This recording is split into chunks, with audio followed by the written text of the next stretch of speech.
There is very little fear of God in our world today. Like in the book of Judges, overall it seems that people are all doing what is right in their own eyes. Many well-meaning but misguided Christians have added to this problem with an insistence upon only magnifying a select handful of God's characteristics while being ashamed of the others. People will proclaim openly and loudly God's love, his forgiveness and patience. This is not a bad thing. But they will do this while being ashamed of God's anger, God's wrath, God's holiness, God's justice. Does sin merely sadden God, or does it offend him? Does sin merely grieve God, or does it anger him? What does the Bible say? Psalm 2, verse 4 says, "He who sits in the heavens laughs. The Lord holds them in derision. Then he will speak to them in his wrath and terrify them in his fury. Kiss the Son, lest he be angry, and you perish in the way, for his wrath is quickly kindled." So if you do not honor the Son, if you do not believe in God's anointed Jesus Christ and trust in him for your salvation, God will speak to you in anger. God will terrify you in fury. He will be angry with you and unleash his wrath.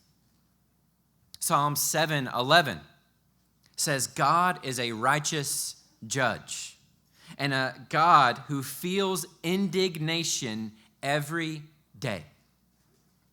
The works of the wicked anger God constantly as a righteous judge." This changes how we view God. This changes how we evangelize the lost. God's anger is an outflow of his justice arising from his always accurate assessment of evil. You see that, right? As holy, as a righteous, holy judge, God always accurately assesses evil and sin. His reaction to it is perfect. This is why we have to learn what makes God angry, because it is true. It is a true reaction to sin, completely accurate, saying something to a T about reality. It's perfectly fair. It's perfectly consistent with his love. We lose a very important aspect of God and the Christian life when we leave out any understanding of God's anger towards evil. We lose out a very important aspect of God in the Christian life. The downplaying of God's righteous anger and justice has led to a whole host of problems, and I'm going to name a few. The downplaying of God's anger leads to antinomianism or licentious living, thinking that you are individually autonomous over your own morality. The downplaying of righteous anger leads to a lack of gratitude and thankfulness for Jesus. What do you need to be saved from if God is not angry with sin?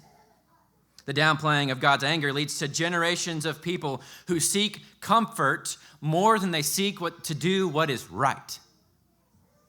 The downplaying of anger forces us to cling to the myth of neutrality to make us feel better about ourselves. If deep down we know that God is displeased with something that we delight in, we can suppress that conviction and convince ourselves that this wicked thing that is completely against the word of God is merely neutral.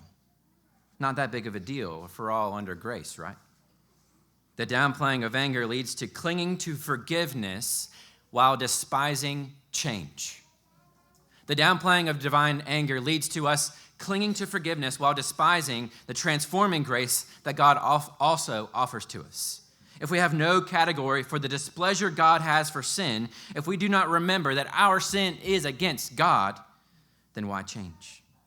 And lastly, the downplaying of God's anger leads to a complacency and a lack of action against evil.